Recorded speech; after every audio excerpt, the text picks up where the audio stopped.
वाल्मीकि रामायण में वर्णित कथा के अनुसार रावण द्वारा लंका से निष्कासित विभीषण प्रभु श्री राम के पास आए तो प्रभु श्री राम ने उन्हें सम्मान पूर्वक अपनी शरण में ले लिया। तब भाव विभोर विभीषण कहने लगे, अब तो हे कृपालु, शिव जी के मन को प्रिय लगने वाली अपनी भक्ति मुझे दीजिए। रामचरितमानस में गोस्वामी तुलसीदास जी वर्णन करते हैं, एव मस्तु प्रभु कहिरन धीरा, मागा तुरत सिंधु कर नेरा।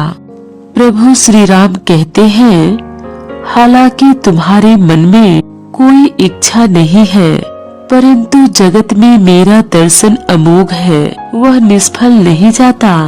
ऐसा कहकर प्रभु श्री राम ने विभीषण का राज तिलक कर दिया। तदपि सखा तो इच्छा नाही, मारदर्शु अमोघ जग माही। अस कही राम तिलक ते ही सारा, सुमन वृष्टि नभ भई अपारा। स्थिति यह थी कि रावण द्वारा निकाले जाने पर विभीषण भगवान श्री राम की शरण में आए और भगवान श्री राम ने उन्हें लंका का राजा घोषित कर दिया। सुग्रीव जी यह देखते हैं, विचार करते हैं और बाद में भगवान श्री राम से कहते हैं कि प्रभु, मेरे मन में एक प्रश्न उठा है। आपने विभीषण को लंका का राजा घोषित करने में कहीं जल्दबाजी तो नहीं कर दी? अभी तो रावण लंका का राजा है और युद्ध भी शुरू नहीं हुआ है। मान लीजिए कि रावण आपकी शरण में आ जाए तो? बहुत विनम्रता से सुग्रीव जी कहते हैं, शरणागत को अपनाना आपकी रीति है और विभीषण को दिया वचन भी भंग नहीं कर सकते। तब आप रावण को क्या देंगे? तब प्रभु श्री राम कहते हैं, ऐसा नहीं है कि मैंने सोच विचार किए बिना ऐसा किया है। अगर अब भी रावण मेरी शरण में आता है तो मैं उसे अयोध्या का राज्य दे दूंगा और हम चारों भाई वनवास करेंगे। विचारों और कर्म में उच्चतम स्तर की स्पष्टता और दूरदृष्टि का ही नतीजा है कि किसी भी परिस्थिति में निर्णय लेते समय प्रभु श्री राम असमंजस में नहीं दिखते। गोस्वामी तुलसीदास रचित रामचरितमानस के सुंदर कांड में रावण और विभीषण के बीच उस संवाद का उल्लेख किया गया है जिनसे रुष्ट होकर लंका नरेश रावण ने विभीषण को लात मारकर लंका से निकाल दिया था। लंका से निष्कासित होने के बाद विभीषण ने प्रभु श्री राम की शरण ली। विभीषण ने ही श्री राम को वह भेद बताया जिसको जान लेने के बाद ही प्रभु श्री राम रावण का वध कर पाए। श्री रामचरितमानस के सुंदर कांड में उस घटना का वर्णन किया गया है जब हनुमान जी लंका में आग लगाकर चले गए थे और उधर राम जी की सेना रावण से युद्ध की तैयारियों में जुटी हुई थी। लंका में राजा रावण का दरबार लगा हुआ था।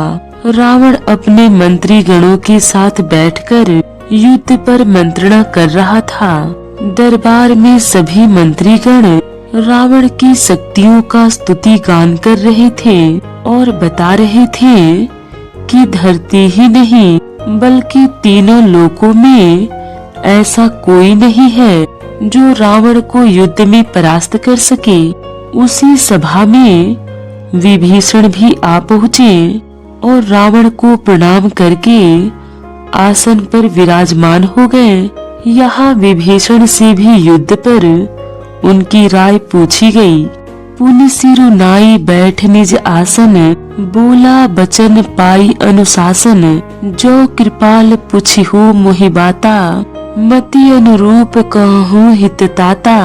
विभीषण फिर से सिर नवाकर अपने आसन पर बैठ गए और रावण की अनुमति पाकर बोले, हे कृपालु, जब आपने मुझसे मेरी राय पूछी ही है तो हे तात, मैं अपनी बुद्धि के अनुसार आपके हित की बात कहता हूँ। जो आपन चाहे कल्याणा, सुजसु सुमति शुभ गति सुख नाना, सो पर नार लिलार गोसाई, तजऊ चौथी के चंद की नाई। विभीषण जी कहते हैं कि जो मनुष्य अपना कल्याण, सुंदर यश, सुबुद्धि, शुभ गति और नाना प्रकार के सुख चाहता हो, वह पर नारी के ललाट को चौथ की चंद्रमा की तरह त्याग देता है, क्योंकि चौथ तिथि को चांद को देखना अशुभ माना जाता है।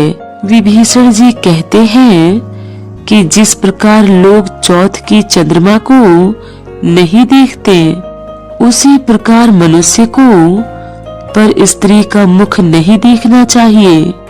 14 भुवन एक पति होई, बहुत द्रोह तृष्टई नहीं सोई, गुण सागर नागर नर जोऊ, अलप लोभ भल कहई न को। यहाँ विभीषण जी अपना कथन जारी रखते हुए कहते हैं, 14 भवनों का एक ही स्वामी हो। यहाँ विभीषण जी अपना कथन जारी रखते हुए कहते हैं कि 14 भुवनों का एक ही स्वामी हो, वह भी जीवों से वैर करके ठहर नहीं सकता। जो मनुष्य गुणों का समुद्र और चतुर हो, उसे चाहे थोड़ा भी लोभ लालच क्यों न हो, तो भी कोई भला नहीं कहता। काम क्रोध मद लोभ सब नाथ नरक के पंथ, सब पर ही रघुवीर रही, भजहु भजहि जेहि संत। विभीषण जी हाथ जोड़कर रावण से कहते हैं कि हे नाथ, काम क्रोध मद और लोभ ये सब नरक के रास्ते हैं। इन सब को छोड़कर श्री राम जी का स्मरण करें।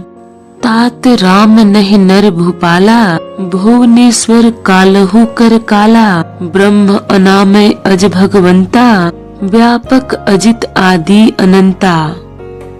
रामचंद्र जी के बारे में विभीषण जी रावण से कहते हैं कि हे तात, कि श्री राम मनुष्यों के ही राजा नहीं है, वे समस्त लोकों के स्वामी और काल के भी काल हैं। वे संपूर्ण ऐश्वर्य, यश, श्री, धर्म, वैराग्य और ज्ञान के भंडार हैं। वे भगवान हैं। वे निरामय, अजन्मे, व्यापक, अजेय, अनादि और अनंत ब्रह्मा हैं। गोद्विज धेनु दिव हितकारी, कृपा सिंधु मानुष तनुधारी, जन रंजन भंजन खल भ्राता, वेद धर्म रक्षक सुन भ्राता।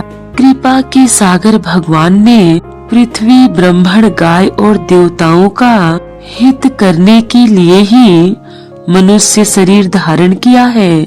विभीषण जी कहते हैं कि हे भाई सुनिए, वे अपने सहयोगियों को आनंद देने वाले, दुष्टों के समूह का नाश करने वाले और वेद तथा धर्म की रक्षा करने वाले हैं। ताहि बैरु तजि नाई अमाथा, प्राण तारज भंजन रघुनाथा, देहु नाथ प्रभु कहूँ वैदेही, भजहु राम बिनु हेतु सनेही। यहाँ विभीषण जी अपने भाई को सलाह देते हुए कहते हैं कि हे भाई, दुश्मनी छोड़कर उन्हें प्रणाम करें। श्री रघुनाथ जी शरण में आए हुए जीव का दुख नाश करने वाले हैं। अतः हे नाथ, उन प्रभु को सीता जी वापस दे दीजिए और बिना ही कारण प्रेम करने वाले प्रभु श्री राम का स्मरण कीजिए। शरण गए प्रभु ताहु न त्यागा, विश्व द्रोह कृत अघ जहि लागा, जासु नाम त्रय ताप न सावन, सोई प्रभु प्रगट समझो जिय रावण। गोस्वामी तुलसीदास जी लिखते हैं, जिसे पूरी दुनिया से द्रोह करने का पाप लगा है, शरण में आने पर प्रभु उसका भी त्याग नहीं करते। जिनका नाम तीनों तापों का नाश करने वाला है, वे ही प्रभु मनुष्य रूप में प्रकट हुए हैं।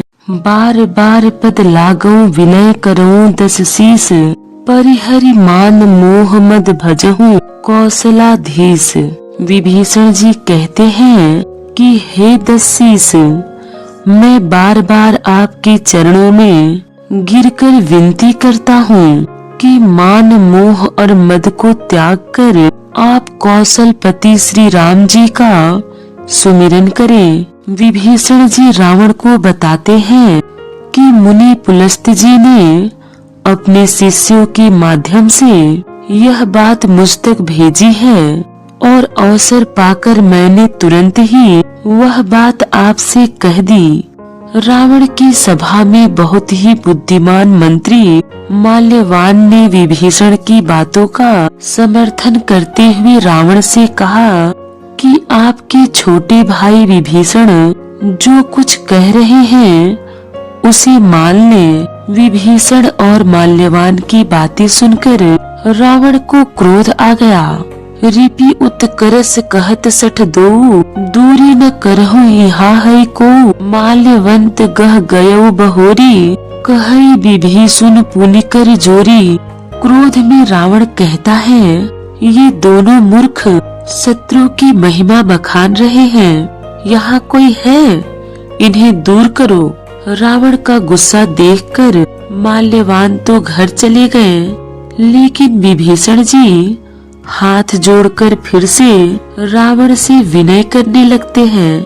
सुमति कुमति सबकी उर रही, नाथ पुराण निगम अस कहही। जहाँ सुमति तह संपत्ति नाना, जहाँ कुमति तह विपत्ति निदाना।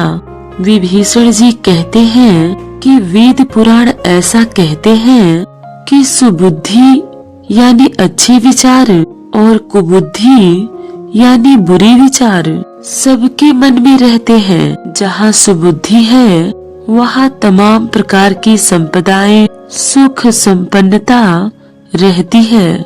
जहाँ कुबुद्धि है वहाँ हमेशा दुख ही रहते हैं। अगली चौपाई में विभीषण जी कहते हैं कि आपके हृदय में उल्टी बुद्धि आबसी है। आप हित को अहित और शत्रु को मित्र मान रहे हैं। जो राक्षस कुल के लिए काल रात्रि हैं, उन सीता पर आपको प्रेम उमड़ रहा है।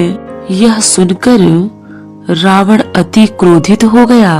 बुध पुराण सुति सम्मत बानी, कही विभीषण नीति बखानी। सुनत दसानन उठा रिसाई, खल तो ही निकट मृत्यु अब आई। विभीषण जी ने विद्वानों पुराणों और वेदों द्वारा सम्मत वाणी से नीति बखान कर कही, परंतु यह सुनते ही रावण क्रोधित हो उठा और विभीषण से बोला कि रे दुष्ट, अब मृत्यु तेरे निकट आ गई है। जियसी सदा सठ मोर जियावा, रिपु कर पक्ष मोड़ तो ही भावा। कसही न खल असको जग माही, भुज बल ताही जिता में नाही। रावण कहता है, अरे मूर्ख, तू मेरे ही अन्न से पल रहा है, परंतु पक्ष तुझे दुश्मन का ही अच्छा लगता है। अरे दुष्ट, बताना जगत में ऐसा कौन है जिसे मैंने अपनी भुजाओं के बल से न जीता हो। मम पुर बसी तपसिन पर प्रीति, सठ मिलु जाई तिन्हि कहु नीति। अस कहि किन्हे सी चरण प्रहारा, अनुज गहे पद बारहि बारा। रावण ने कहा, मेरे राज्य में रहकर तपस्वियों से प्रेम करता है। मूर्ख, तू उन्हीं से जा मिल और उन्हीं को नीति बता। ऐसा कहकर रावण ने विभीषण जी को लात मार दी, लेकिन छोटे भाई विभीषण ने मार खाकर भी बार बार उसके चरण पकड़े। उमा संत कई यही बड़ाई, मंद करत जो करई भलाई। तुमह पितु सरिस भल ही मोहि मारा, रामो भज हित नाथ तुम्हारा। यहाँ भगवान शिव पार्वती जी से कहते हैं कि हे उमा, संत की यही महिमा है कि वे बुराई करने पर भी भलाई ही करते हैं। लात पड़ने के बाद भी विभीषण ने रावण से कहा कि आप मेरे पिता के समान हैं, मुझे मारा तो अच्छा ही किया, परंतु हे नाथ, आपका भला श्री राम जी को भजने में ही है। इस तरह विभीषण रावण से विदा लेकर आकाश मार्ग से अपने कुछ साथियों के साथ भगवान श्री राम के पास चले गए।